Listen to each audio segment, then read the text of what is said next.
orthopedic and sports medicine specialist.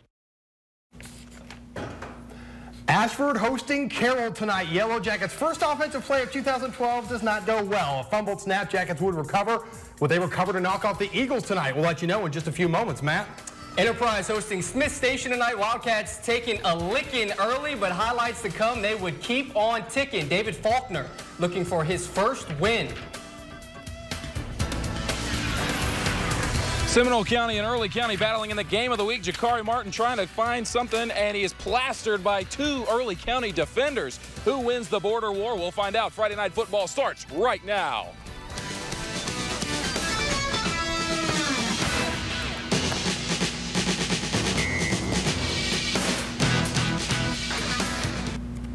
Here we go. Hi there, everyone, and welcome to Week 1 of Friday Night Football. I'm Kim Allen alongside Matt Harris.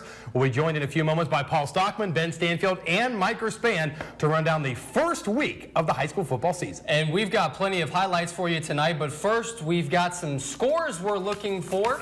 Give us a call at 1-800-244-9889. We're looking for a few scores. And here are some of the things we're looking for right now. Luverne Brantley, which was moved from last night until tonight.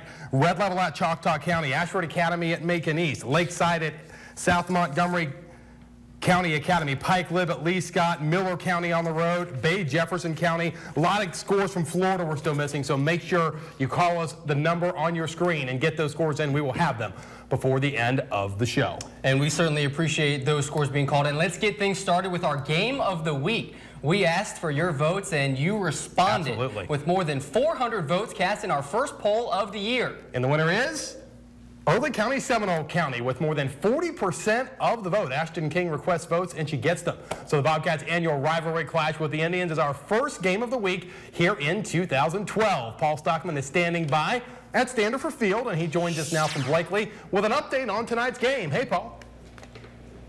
Hey, Kim, it's been almost a year since we've been out here. It certainly seems like Friday Night Football is an old friend that you haven't seen in an entire year, and these two teams haven't seen each other in a year, and they're certainly not friends. Let's take a look at the highlights as we go into the highlights now. Early County Bobcats hoping to avenge last year's 33-13 loss, and things would look good early for them as Seminole County and Early County looking good here as Seminole County fumbles on a bad pitch. Jarquavius Smith takes it all the way to the house for 6 early in the game. Bobcats up 7-0. Coach Trey Wolf, he likes it a lot. And he'll like this too as Ja'Cory Taylor finds Ladonis Bryant wide open over the middle for 6. Bryant hustles all the way. It was one of those games for Early County where even the bad stuff turned into good stuff. As we look at the extra point on a bad snap coming up here, Ladonis Bryant makes something out of nothing as he turns it and tosses to Antonio Jackson for the 2-point conversion. 22-0 Bobcats late in the first half. Taylor finds Martavius Allen wide open over the middle. There's just a few seconds remaining, 36-0 at the half, and we go into the final score. Let's take a look at it here. Early County runs all over Seminole County, 55-20, the final score there. So I certainly think revenge was a dish that was served quite cold tonight, guys. So a great first win for Early County. Seminole County looking to rebound next week. Kim, back to you. All right, thanks, Paul. Bobcats a veteran team, Indians not so much. Both of those teams could be pretty good by the end of the year. The Dothan High football team has high hopes entering this season. The Tigers returned several key starters from last year's playoff squad, and Dothan opened the regular season at home tonight, facing a fellow playoff squad from 2011. Ben Stanfield was at Rip Hughes Stadium for tonight's Dothan Jeff Davis showdown, and he joins us with an update. Hey, Ben. Kim, good evening and welcome to the bright lights of Rip Hughes Stadium. Football season is back, and so are the Tigers in all black tonight. They haven't worn all black until just recently. They also did it in the late 90s, and tonight the Tigers played with that late 90s swag. Let's go to the video. The Dothan Tigers absolutely rendering Jeff Davis ineffective tonight. Check out the Tigers up 27-0 before Karan Williams busted outside and trots into the end zone, making it look easy on the misdirection. That pads the lead from 35 yards out. Still very early in the second quarter. This is what kind of night it would be for Jeff Davis. Field goal attempt? Maybe next time. Karan Williams with the pass out to Connor Eggleton. He's got it, and he's got a little room, but wait for it, wait for it. Fumble! rolling to the end zone. Who's there? Adrian Kirkland falls on the ball, saves the Tigers. That's a touchdown. Dothan leading it 41-6. That was only halftime, friends. Hey, Kim, the final score here at Dothan, Dothan and Jeff Davis, 51-13. The Tigers handle the Volunteers absolutely no problem. So that's a wrap from the Rip. Let's kick it back to you. Dothan Northview next week already. All right, thanks a lot, Ben. While David Faulkner may be new to Enterprise, playing Smith Station is not. The Wildcats are 8-4 versus the Panthers all time. The last time these two met in 2011, Smith Station won 34-28. The aforementioned David Faulkner before the game rallying the troops. And check this. Quarterback Clark Quisenberry playing with a soft cast on his arm won't deter the skills. That's dedication. On 3rd and 11 from their own 20, Quisenberry airs it out to Manny Jones. Jones goes beast mode on the defender, an 80-yard touchdown. Enterprise would go up 7-0 after the point after. Wildcats try me again, this time on 4th down. Quisenberry finds Clifford Brascom for the huge first down. 3 straight keepers for Quisenberry yield nothing, and that field goal put the Wildcats up 10-0 in the second quarter. As you can see from the scoreboard, Enterprise down Smith Station, avenging last year's loss. Enterprise wins 31-6. Head coach LeBrian Stewart, hoping to win his first game at Northview, would have to do so in poetic fashion, taking on the Poets of Sidney Lanier in the first. Zach Shira connects on 25-yard field goal to make it 3-0 Cougars. Second quarter on 3rd and goal, Caleb Easley dives into the end zone, puts the Cougars up 10-0. That would be their lead at half. Second half, Poets would make it interesting, but Cougars get off to a 1-0 start, winning against Sidney Lanier 16-15. Few teams in the state were happier to be back on the field tonight than the Carroll Eagles. Carroll lost its coach in May when Stacey Waters was tragically killed in a car accident in Orlando. 3 months later, the Eagles looked to honor his memory. Playing their first game of 2012, they would do it on the road, heading to W.H. Brown Stadium to take on the Ashford Yellow Jackets. Eagles playing their first regular season game without Waters. Ashford playing his first regular season game under its new head coach, Mitch Sellers, and the Eagles looked motivated coming out of the locker room. Damon Anderson on the speed sweep, 9 yards. Then Carroll on the move. Austin Holt rolls out, lefty. Perfect placement to Keehan McClatchy, and he stretched out, would get the first down on a 3rd down play. Yellow Jackets took a timeout. That'd be a good move.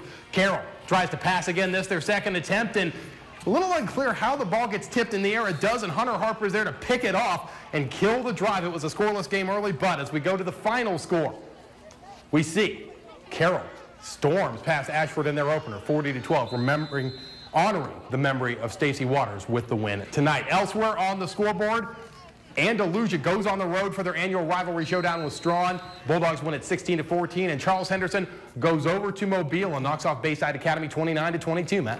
And some more scores. Barber County beat Bullock last year. Tonight, Barber County wins 48-28, and also Cottonwood over Pleasant Home 21-16. Last year, the Tigers of Elba won a 2A Region 2, going 15-0. Coming up, we'll check in with Scott Riles and the Tigers, who kicked off their season against OPP, yeah, you know me, Elba Op, coming up in a few. Stick around. Let's head to break with the sights and sounds of the Enterprise Marching Band. They were jamming with a little party rock anthem tonight. We'll be right back on Friday Night Football. I spoke. Hi, my name's Kevin Pettis. I'm the head football coach at Crestview High School. You're watching Friday Night Football on WTVY.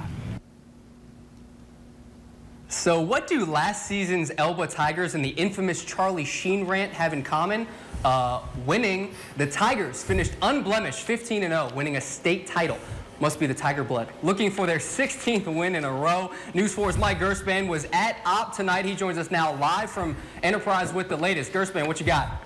Well, Uncle Matthew, let me tell you, when you got a geographical clash between Western Coffee County, the Elba Tigers, and the Bobcats from Eastern Covington County, you're going to have a battle royale. And let's say for the last time, Trailix Let's roll that pigskin footage. I'll get into that in just a second. The home Bobcats looking for redemption after their close loss to Elba last year.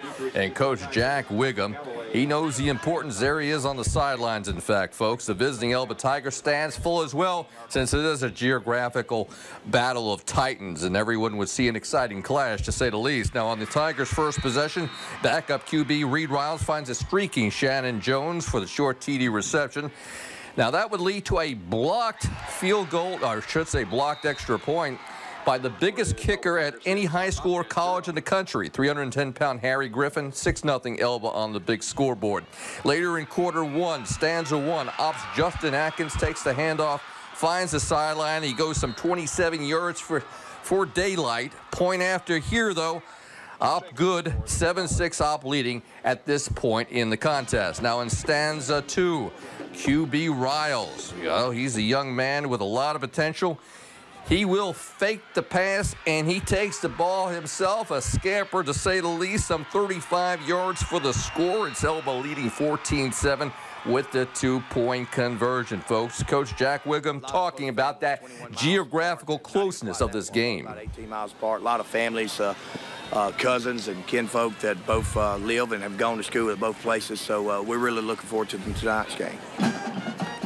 Kind of like the battle of the Hatfield and McCoys. Well, let's go to the big board and see the final score of this one. It was really, went right down to the wire as we had Op beating Elba 21-20, which means Elba loses for the first time in more than a year. I understand that Elba tried, instead of for a extra point, they tried for the win, a two-point conversion. Unfortunately for the Elba Tigers, that two-point conversion failed. Let's say goodbye to Mr. Traywicks, decided after a decade that he doesn't want to direct FNF anymore. Now, I can't understand that, Uncle Matthew, but you need to talk to the young man and see, get him back into that control room, because I don't know who's going to roll my footage anymore. You know what, Mike? I'll see what I can do if I can put a bug in his ear. We appreciate it. It's strange seeing an L next to Elba's name. Thanks a lot, Mike. I know, but it was a great contest. Thanks a lot, Mike. To Dixie Howell Stadium now, the Geneva County Bulldogs hosting Wicksburg. In 2011, Wicksburg beat Geneva County 14-8. First-year head coach Eric Reynolds hoping to change that tonight. Bulldogs facing rival Panthers. Geneva County is going to strike first with a short TD that makes it 6-0 Bulldogs. Extra point, no good. Panthers trying to mount a drive of their own. And it's tough going. Number 4 gets cut down. Sorry. Wicksburg tries the field goal. No good. 6-0 Geneva County at half. And that scoreboard for you. Wicksburg 14, Geneva County 12. Let's stay in Geneva and look at the Geneva Panthers. The Panthers turn to a familiar face in the offseason to lead their football program. Donnie Chastain returned to Geneva for his third stint with the Panthers and his second as head coach. Panthers looking for big things under Chastain. Raiders had other ideas. Andy Jones from Houston Academy going to roll out. Kind of an unusual opener for HA. They usually play somebody out of the Montgomery area, but they open tonight at Geneva, and they look pretty good early. Jones rolls out, finds Bratcher Underwood behind the defense. That's good for a long gain that would set up the Raiders deep in Panthers territory, and they would take advantage. Jones going to step back, fire to Richard Howell on the bubble screen, and check out how cuts through the D, dives for the end zone, and gets the touchdown to go. Houston Academy up 7-0 in the early going as we go to the final. HA all over Geneva tonight, 50-14, the final score in that one. From Jack, GW Long, last year's region champs in Class 2A Region 3, which is now Class 2A Region 2 because they swapped. They knock off Zion Chapel big on the road. That was a playoff team last year from Zion Chapel. But GW Long, a 56-12 win on the road. Tonight, elsewhere, Brantley, we called for it, and you called us with it. Brantley all over Luverne, 36-6. Bulldogs just keep winning football games in the regular season. And Pike County from last night over Goshen. Bulldogs win it on the road, 20-11, Matt. And more scoreboards. 1983 was the last time Highland Home and McKenzie played. Highland Home won in 83, 27-6. Tonight, Highland Home beats McKenzie 41-12. And Kinston only puts up 8 against Sampson. Sampson downs Kinston 27-8. Last year, Abbeville was a solid 8-3, but they came up short in their first game against Eufaula, 55-27. This season kicks off with a rematch. Stay tuned to see how Coach Shipman hits the field. With his senior class he's coached since they were 7th graders. Remember, you can always send in scores, photos, or even videos from your games through our U Report feature on WTVY.com. Here's a great example. Josh Maudlin from Southdale Middle School catching a pass in his team's game earlier this week. Thanks to Bill McSween for sending us this great pic. If you send yours in, you could see your favorite team or player on Friday Night Football. This is Scott Riles with Elba High School, and you're watching Friday Night Football. All right, thanks, Coach. Providence Christian began a new chapter of its football program tonight. For the first time in school history, Emery Latta would not lead the Eagles onto the field as head coach. Latta resigned during the offseason, and the school promoted Kenny Keith as his replacement. So the Eagles fired up to take the field for Coach Keith. They're really fired up to just be back on the field. They lost at home in the last minute in the playoffs to Highland Home last year, and kind of started off sloppy in this game as well. An early fumble would give the ball to New Brockton, but the Gamecocks would fumble it right back, and Providence would make them pay. That would be a theme in the first half of this game. Spencer Walker turns the corner, and he cruises into the end zone, and Providence with the early 7-0 lead. Eagles giving the Gamecocks plenty of chances. Check out the funny bounce on this one. Little pass from Andrew Gwynn to Kyle Erickson, tipped up in the air, and Jordan Holloway picks it off, but New Brockton would give it back again, and then Erickson would really make him pay. Providence has been running this double wing, these double handoff plays for a long time, and New Brockton no shot at that one. Erickson, the long touchdown, made it 14-0. As we go to the board, we see Providence Christian rolls past New Brockton 35-13. Pate Harrison coaching his first regular season game at Dale County. Second quarter of a scoreless game as the Warriors visited Houston County at LF Tillery Field tonight. Colby Horn rolls out and finds Philip McCrill all alone for the touchdown. Extra point good. Dale County with a 7-0 lead. Darren Stewart's team want to answer immediately, though, with a nice drive. They work right down the field methodically, and Hunter Stewart breaks free. They did a lot of those kind of double handoff plays out of the shotgun, and it really crossed the Warriors up early. Stewart with a touchdown, tying the game at 7. We took one play off trying to track down Houston County's roster, and when you do that, things like this happen. Jamarius Henderson, 60-yard touchdown. There you see the end of an extra point, not good. Warriors take a 13-7 lead after Houston County botched a punt attempt, giving the Warriors the ball at the 5-yard line. Horn, dragon tackler, stretches the ball over the goal line for the score that made it 20-7 at that point. And as we go to the board, we see the final score tonight. Dale County 1-0. Warriors knock off Houston County on the road, 27-15. All right, thanks, Kim. Entering his 4th season as head Warhawk, Brad McCoy took the field tonight without the elusive running ability of Brandon Burks. Burks now at Troy. Daleville hosting Headland 10-6 all-time against the Rams. Brad McCoy's Warhawks led 7-6 at halftime. To start the 3rd quarter, opening kickoff, DeMarcus Flowers comes into focus, and he's going to find some running room up the Daleville sideline and eventually tackled out of bounds. Watch out, cameraman. On the very next play, quarterback Jonathan Pittman, only a sophomore, looks like an upperclassman on that scramble, and then that sets up this. Pittman finds Roman Buchanan out in the flats, avoids one tackler, stops on a dime to make another man miss, and reaches the end zone for 6. Buchanan will play his college ball at South Alabama. Show me the score. The final, Daleville 34, Headland 12. Postponed due to weather last night, Rehoboth taking on the Slocum Red Tops. 3rd quarter, Matt Hagler hits Aaron Faison. Faison across the middle turns into big gain later in the drive. Hagler calls his own number. Turns into a touchdown. Red Tops in control. Rebels battle back, though. Thanks to Red Tops miscue. Bad snap. Turns into a big play for Rehoboth. They recover, but Slocum goes on to win big, knocking off the Rebels 34-13. One of the night's most intriguing games came at Abbeville, where the Yellow Jackets hosted Eufaula. Both teams finished second in their respective regions last year, advancing to the playoffs. Abbeville hosted a playoff game last year, lost by 1 point to Leeds at home, falling out in the first round. So they were looking for a little good karma to start their season at home, and they get it on this play. Deontay Anderson gets loose. Montrez Brown was going to be the running back for this team. He's out for the season after suffering an injury in the preseason. Anderson filling in pretty admirably. Nice game, but the Jackets would not score. Eufaula ball Tigers get going with some running plays of their own. Desmond Richards, check out this play. Just get out of the way. Richards down the sideline into the red zone. And a few plays later, Xavier Woodson going to cap the drive with the touchdown. 6-zip at that point. Eufaula in the lead. Late first half, Tigers looking for another touchdown on the road.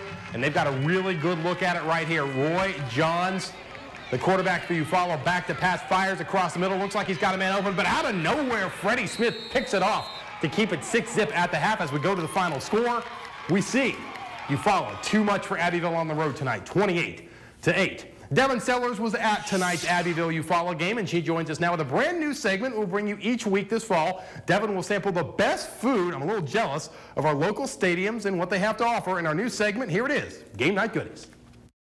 Kim, I'm here in Abbeville, home of the Yellow Jackets, and it might as well be home of the chili cheese fries. Concession stand says they run out of them every Friday night, and for good reason. This homemade chili you have here is one of the best homemade chili you got here, right? Because the cheese is just so cheesy and delicious. Oh, yes, everyone loves them. Like, they have a lot of it when they start making it. Like, it goes fast, though. It's something about the cheese. I'm so serious. I don't know what it is. It's so good. I don't know what it is. It's just good. Delicious. And now it's my turn to give them a try. Kim, they're delicious. We'll be right back after this break. This is Donnie Gillen at Wicksburg High School, and you're watching Friday Night Football. Thanks, Coach. The Niceville Eagles are just that, nice. Last year's 6A District 2 champs looking to make the playoff for the 11th straight year. Taking on East Gadsden, Niceville with an overbearing offensive line, but all sophomore Shaquem Coward here barrels in for the touchdown, and then Coward again punching it in for the Eagles from a few yards out. And senior quarterback Andrew Mitchell is going to find Tyree McCants for the first down. Mitchell has played quarterback all 4 years for Coach John Hicks at Niceville. Niceville goes on to beat the Jaguars by a final of 51-17. All right, and Wakulla Mosley, full moon tonight. The Freaks come out. The Freaks come out at night. Full moon, the reason behind that. Mosley graduated 27 seniors from last year, and the lack of leadership hurting them here. Wakulla breaking tackles left and right. All Wakulla in this one. Show up the score. Wakulla War Eagles tops the Dolphins 44-10. The Chipley football team played for the Class 1A state championship last season. Tonight, the Tigers look to jumpstart another run to Orlando, kicking off their season at home against Vernon. To the highlights we go. Chip Harris kicking off his run to Chipley. He moved over from Ashford in the offseason. Tigers looking good tonight. Kobe McCrary suffered a knee injury last year, missed part of the season, and he scores here early. 7-0 Chipley with the lead. Tigers cheerleaders like that, they're going to enjoy this even more.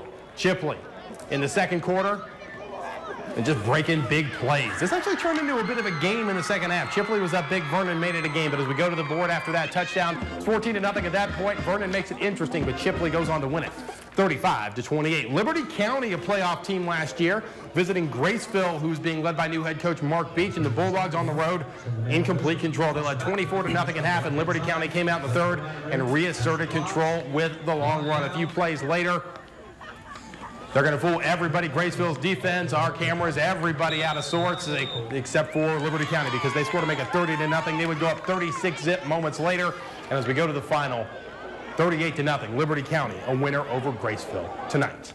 GW Long, Zion Chapel. The visiting Rebels of GW Long leading 35-0 over the Zion Chapel Rebels at Green Memorial Stadium in northern Coffee County, but the fireworks were about to get underway in the second half. On the opening kickoff, Zion Chapel's 5'4" Ethan Lott takes the ball and goes right up the gut. The senior nearly breaks it in, but it's taken down. And great field position for the home club. That would set up a quarterback keeper, LaMarcus Adair. The junior goes through the GW Long defensive line to pay dirt from the 1-yard line. Extra point, no good. Zion Chapel on the board, scored 35-6 on the ensuing kickoff. Mr. Everything, he goes by the name of Zach Walker. The young man zigzags left and then zigzags. He nearly breaks it, but places the visitors in a good shape. That would set up a short score by Long. Now visitors on top 42-6, and I think we can get the picture of how this one would end up. Scoreboard, GW Long 56, Zion Chapel Rebels 12. Gotta love Friday nights with all the fun Friday night football entails. What would a sports show be without a top play? So please stick around after the break. We'll break down your play of the night.